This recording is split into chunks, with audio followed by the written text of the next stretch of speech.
Dulu Jokowi itu bikin segala macam rekayasa buat nangkep saya, buat bunuh saya, buat hancurkan organisasi saya, macam-macam.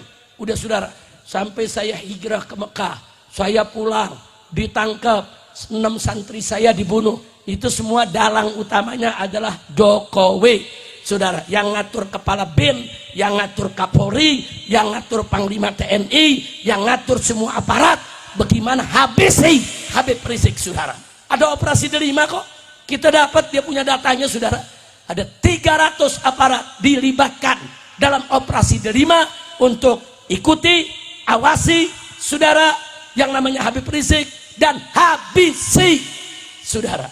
Nggak ada operasi semacam ini kalau presiden nggak tahu, saudara. Yang bertanggung jawab adalah Jokowi. Bismillahirrahmanirrahim. Assalamualaikum warahmatullahi wabarakatuh. Imam besar Habib Rizik kembali mengeluarkan kekecewaannya kepada kepolisian Republik Indonesia. Menurut Habib Rizik, institusi terbesar di Indonesia tersebut tidak bisa berbuat banyak karena 6 syahid yang kini meninggalkan cerita pilu di kalangan habaib dan para mukibin tersebut kini menuai pro dan kontra. Bagaimana tidak, sahabat sekalian, kepolisian Republik Indonesia yang dianggapnya sebagai institusi terbesar tidak mampu menjawab teka-teki siapa penembak dan dalang di balik itu semua. Namun, di video ini, Habib Rizik kembali belak-belakan mengutarakan isi hatinya bahwa ada peran besar dari Mulyono, katanya. Karena otak dari pelaku tersebut, Rizik bukan tidak tahu. Menurutnya, otak di balik itu semua sudah ada di tangan Habib Rizik. Saudara-saudara sekalian, maka wajar jika kemarahan dari Habib Rizik tersebut diungkapkan pada ceramah panas kali ini. Publik menilai, wah, ini adalah skenario besar dan ini adalah skandal terbesar yang ada di pemerintahan Insinyur Joko Widodo. Sahabat sekalian, tentunya menarik untuk disimak. Jadi kalau kita melihat kenapa sih kita dapat pemimpin, kadang-kadang dikasih pemimpin yang zalim, saudara, ya kita introspeksi diri. Kalau kita beriman bertakwa, enggak nantinya Allah kasih kita pemimpin yang zalim. Kalau kita beriman bertakwa, Allah enggak bakal kasih kita pemimpin yang jahat.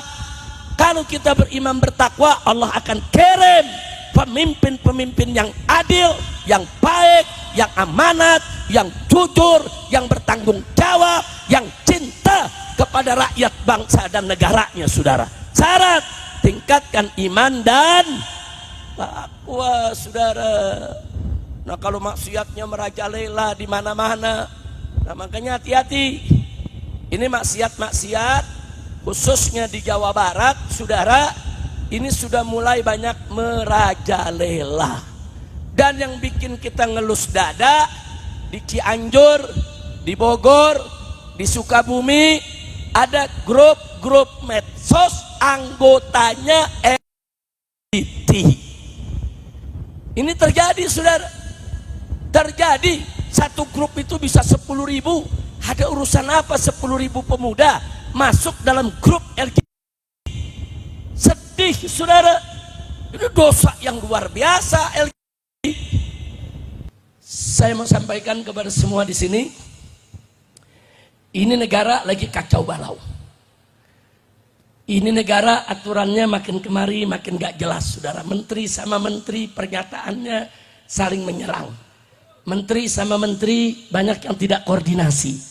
Udah gitu, saudara, banyak yang teriak perangi korupsi, tapi korupsinya makin bertambah. Saudara, memerangi korupsi bukan dengan mulut, bukan. Seorang pejabat kalau mau memerangi korupsi, katakan presiden mau memerangi korupsi, bukan dengan teriak, saudara.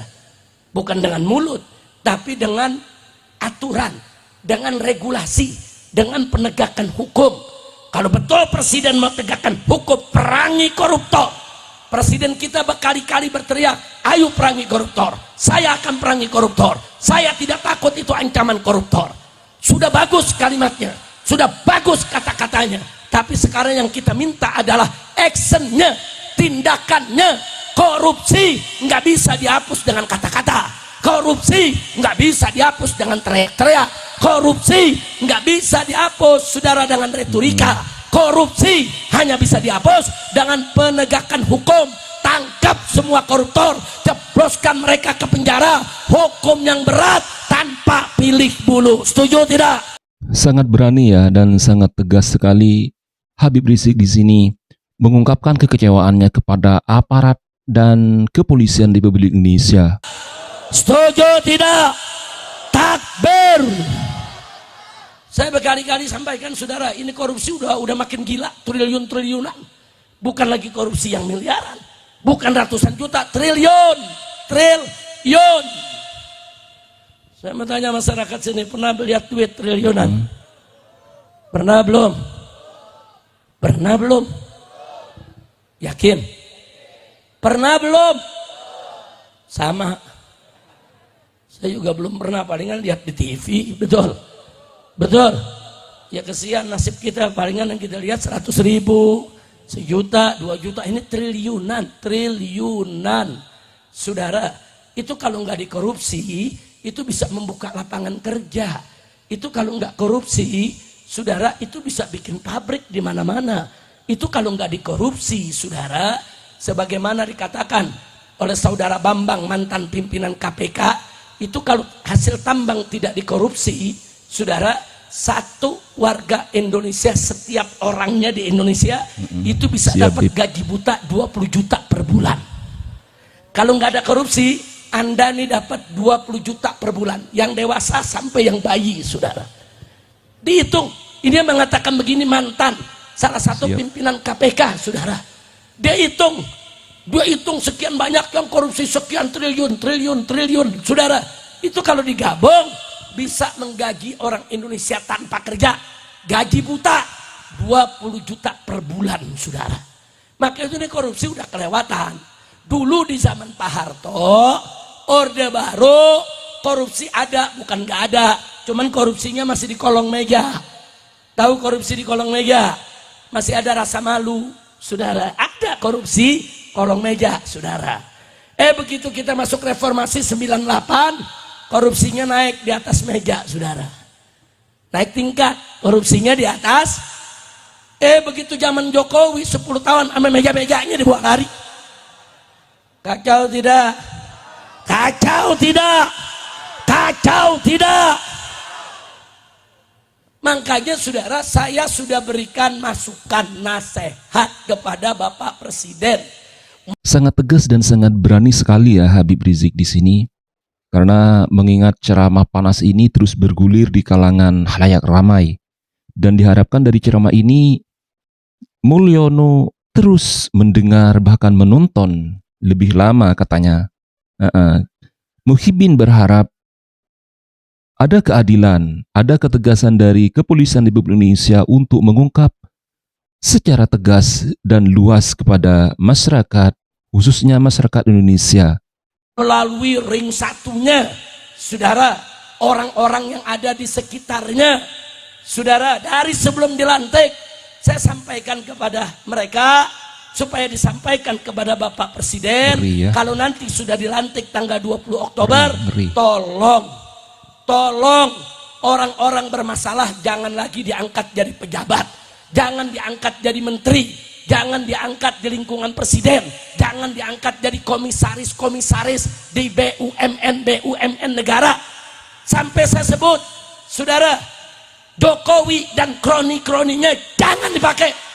Saya sebutkan satu persatu namanya, si A, si B, si C, sampai sekian belas. Saya bilang, sampaikan ke Bapak Presiden, kalau orang-orang ini tetap dipakai, saudara, Presiden tidak akan pernah bisa bekerja dengan baik. Tidak, orang-orang ini akan merongrong, akan terus bikin masalah. Saya sebutin satu-satu itu nama, saudara. Begitu selesai dilantik, bikin kabinet, yang saya sebutin semuanya masuk kabinet. Ini gimana ceritanya, saudara? Baiklah sobat sekalian, institusi terbesar di Indonesia tengah dihadapkan kepada polemik yang sangat telak. Bagaimana tidak, Habib Rizik di ceramah ini terang-terangan dan belak-belakan menganggap kepolisian Republik Indonesia sengaja tidak mengungkap dalang siapa di balik pembunuhan 6 laskar tersebut. Tinggalkan komentar terbaik Anda pada kolom komentar. Wassalamualaikum warahmatullahi wabarakatuh. Kita kasih saran, usulan, nasihat. Saya sebut nama satu-satu. yang saya sebut, saudara, hampir semua masuk jadi pejabat, saudara. Kita mesennya bukan diangkat jadi pejabat, jangan diberikan jabatan. Nah buktinya kita lihat, Jokowi dengan 17 menteri Prabowo saat ini, 17-17-nya orang-orang Jokowi, saudara. Makanya jangan kaget kalau Prabowo lagi keluar negeri, menteri-menteri tadi mundar-mandirnya ke Solo. Presidennya di Jakarta, bukan di Solo. Lapor ke presiden yang di Jakarta, bukan lapor ke mantan presiden di Solo, betul? Maka itu saya tanya, kacau tidak? Kacau tidak? Nah tapi sungguh pun begitu, ada kabar gembira. Mau tahu kabar gembiranya?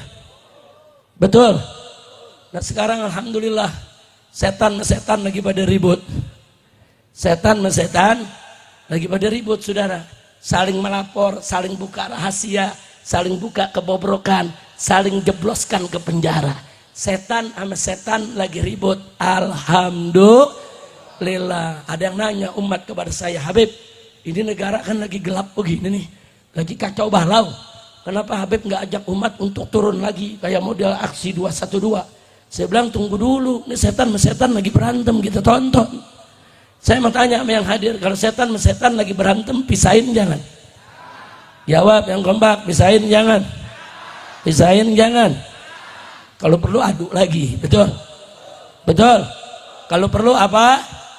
Adu lagi, saudara. Ya ada yang protes, Habib ngadu-ngadu kan haram.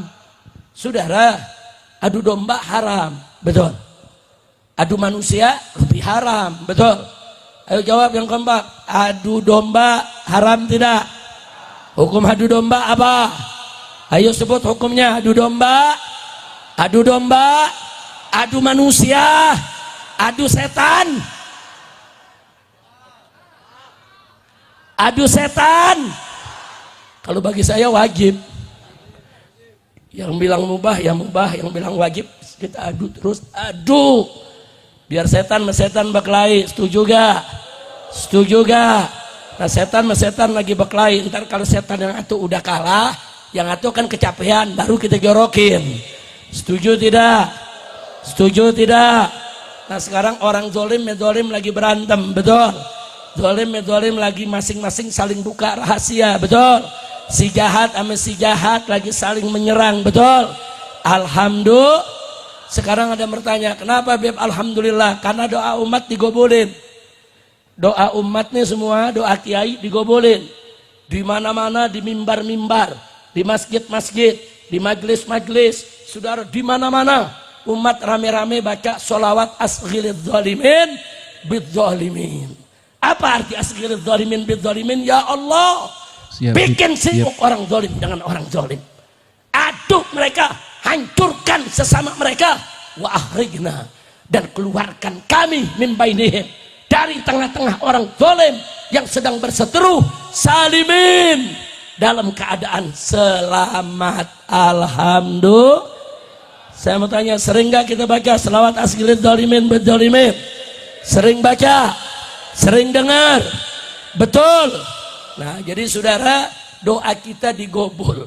Alhamdulillah. Saya lagi liatin saudara, dulu Jokowi itu bikin segala macam rekayasa buat nangkep saya, buat bunuh saya, buat hancurkan organisasi saya, macam-macam.